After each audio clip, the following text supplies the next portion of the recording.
രാവിലെ എഴുന്നേറ്റ് നോക്കുമ്പോൾ ഭക്ഷണ മേശ അലങ്കോലപ്പെട്ട് കിടക്കുന്നതാണ് അവൾ കണ്ടത്. തലേദിവസം നടന്ന രാത്രി വിരുന്നിനെ അവൾ ഓർത്തു. ജോലിക്കാരി ഉണ്ടായിരുന്നതാണല്ലോ, പിന്നെന്താ ഇങ്ങനെ കിടക്കുന്നേ? അങ്ങനെ സംസാരിക്കുമ്പോഴാണ് അമ്മ അവിടേക്ക് വന്നത്.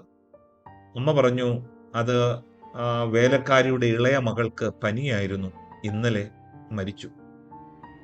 വിരുന്നുകാരെ വിളിച്ചിട്ട് ഭക്ഷണം കൊടുക്കാതെ വിടുന്നത് ശരിയല്ലല്ലോ.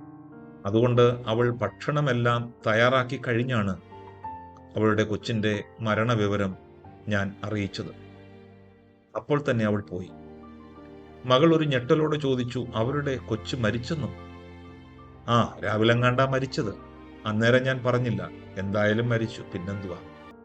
ഒരു കൂസലും ഇല്ലാതെ അമ്മ പറയുന്നത് കേട്ട് അവൾ അലറിക്കരഞ്ഞുപോയി.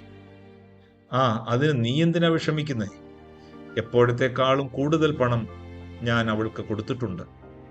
അവളുടെ കരച്ചിലിനിടയിൽ അമ്മ പറഞ്ഞത് അവൾ കേട്ടില്ല. നമുക്ക് കുറച്ചുകൂടി കരുണയുള്ളവരാകാം. ഓരോ അമ്മയ്ക്കും തൻ കുഞ്ഞ് പൊൻകുഞ്ഞാണ്. മറ്റൊരമ്മയ്ക്കും അതിൻ്റെ ആഴം അറിയണമെന്നില്ല.